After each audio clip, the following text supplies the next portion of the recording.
बिस्मिल्लाहिर्रहमानिर्रहीम। अस्सलामुअलैकुम। आप देख रहे हैं सिटी लाहौर टीवी और मैं हूं आपकी मेजबान सुबल सिया। बुलेटिन का आगाज करते हैं और शामिल करते हैं आज की अहम तरीन खबरें।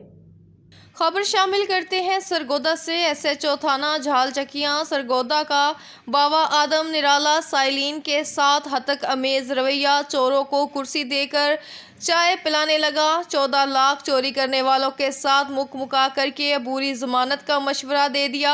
डीपीओ सरगोदा को भी गलत रिपोर्टिंग करके चमका देने में मसरूफ। एसएचओ नासिर शाह और डीएसपी सदर सर्कल मेहर अख्तर वैंस की मिलीभगत की वजह से अवाम इंसाफ से महरूम। मुतासरा खातून वकील ने आईजी पंजाब से इंसाफ की अपील कर दी। मुतासरा खातून वकील का इस बारे में क्या कहना है, मजीद जानते हैं हमारे director of Punjab doctor Abdul Quddus Jami की इस रिपोर्ट में। करवाई वकीलों को पैसे देके, कभी लोगों को मुसलियों को घर भेज के हरासा किया, कभी कुछ कर रहा है, कभी कुछ कर रहा है। इसी सिलसिले में मेरी 5 दरखास्तें चली, जिसमें से अख्तर वैंस साहब ने बिल्कुल मेरी किसी एप्लीकेशन पे एफआईआर नहीं होने दी। जिन एप्लीकेशन पे अब्दुल फूका साहब ने एफआईआर करवाई और वकला ने उनको इन्होंने पुलिस वालों ने कहा कि ये मुलजिम बेगुनाह है और ये एक्ट हुआ ही नहीं है, क्योंकि इसके पीछे अख्तर वैंस का हाथ था।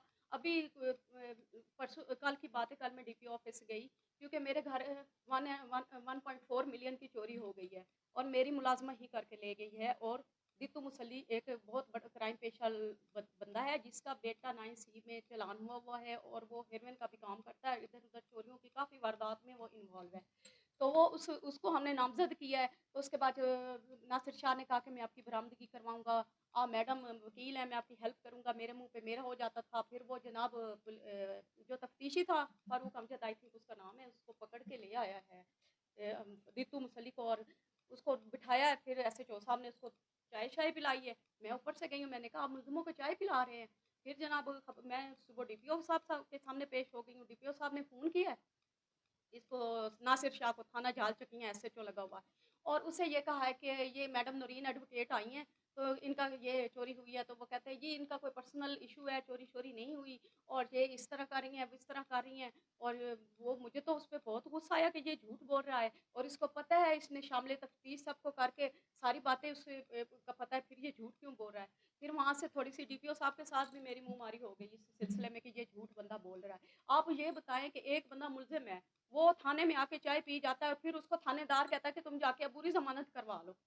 वो तो वो तो बंदा जब नहीं पेश होता थाने तो अबूरी ज़मानत करवाता है। जब बंदा पेश थाने हो जाता है तो कौन-सी अबूरी ज़मानत होती है। फिर उसकी अबूरी ज़मानत करवा के फिर आज मैंने 1787 पे कॉल की। फिर उन्होंने इरफान असलम एसपी इन्वेस्टिगेशन के पास मुझे बुलाया। फिर मैंने कहा कि हमारी तफ्तीश भी नासिर शाह के पास ना लगाई जाए और हमारा मेरिट भी किया जाए। अगर हम काले कोट वाले, मैं ऐसा इंसान हूँ जिसने हर औरत, हर बंदे को इंसाफ लेके दिया है, हर एक के साथ अच्छा सलूक किया है। आज मेरे साथ पर्सनल लाइफ में मेरे साहब का शौहर इस तरह की वारदातें करवा रहे हैं और सिर्फ ये बहुत डीएसपी पावरफुल है अख्तर वैंस, वो एसपी होने वाला है, उसका एक नाम है, उसकी एक वजीदी पई, उसकी ये वजीदी पई, उसने उसका जो कज़न है सजाद दीनदार 35 लाख रुपया मेरे साहब का शौहर से खा चुका है। और वो कहता है अख्तर मैं इसको आधा दिया, आधा मैंने खाया। अख्तर फैंस हर जगह उसकी मदद कर रहे हैं, हर दरखास्त में उनको फारिग करवा रहा है। उसके जो जितने भी सपोर्टर हैं उनको भी दरखास्तों में क्योंकि वो पीछे से तो वही काम करवा रहे हैं। असल चोरियां वो करवा रहे हैं, कभी टायर ब्लास्ट हो रहे हैं, कभी मोबाइल चोरी हो रहे हैं, कभी कोई वारदात हो रही है, मेरा जीना हराम किया हुआ है, कभी फतवे निकलवा के दिए जा रहे हैं कि ये अदालती तलाकें नहीं होती, ये होता है। हर जगह मुझे तंग और ब्लैकमेल किया जा रहा है। मुझे आईजी पंजाब से पुरजोर अपील है कि ये जो हमारा थाना झाल चकिया, ये इसमें आज से पहले इतने क्राइम नहीं हुए थे जो इस वक्त हो रहे हैं। हर जगह हेरोइन, ड्रग, सीसा और वो आइस वगैरह बेची जा रही है। और जनाब ऐसे जो पैसे ले लेके भत्ताखोरी शुरू है। वहाँ पे रजाकार नामी लड़के खड़े होते हैं, जी बाबा शाह कौन है? मैंने कहा बाबा शाह जी नासिर शाह है, 5,000 रुपया दे के इंटर 10 जनाब एफआईआर करने का 1 लाख ले लेते हैं। फिर अगले बंदे मुजरिम को कहते हैं 2 लाख दो, तेरी एफआईआर ही हम फारिग कर देंगे, तू बेगुनाह है। ये हालात हो रहे हैं थाना जाल चकिया में और हमारा जिला सरगोदा जरा भी महफूज नहीं है। सबसे बड़ा थाना, सबसे क्राइम वाला थाने में ऐसे ऐसे corrupt police officer Akhtar Vance and Nasir Shah, they are corrupt police officer.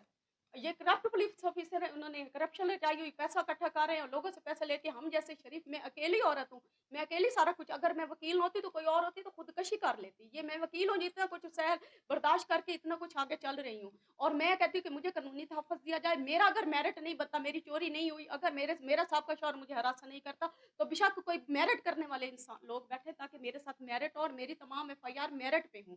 मुझे 1787 पे डायल ना करना पड़े, मुझे घर से बाहर मुझे एसएचओ की बकवासबाज़ी ना सुननी पड़े, मुझे अख्तर की ब्लैकमेलिंग ना बर्दाश्त करनी पड़ी। मुझे आईजी पंजाब से और दीगर मुअज़्ज़िज़ीन से, जितने मुअज़्ज़िज़ लोग हैं, जो भी कानून में शामिल हैं, जितने वकला हमारी बरादरी है, सबसे पुरज़ोर अपील है कि इनको, जो भी करप्ट पुलिस ऑफिसर हैं, इनको सरगोदा से निकालें, इनको सस्पेंड करें, टर्मिनेट करें। ये ट्रांसफ़र के भी काबिल नहीं है ये लोग। क्या हुआ? तो क्या होगा, इससे क्या होगा? नहीं, अब मैं दोबारा तो नहीं इतना बोल सकती। इतना अच्छा बोल दिया है।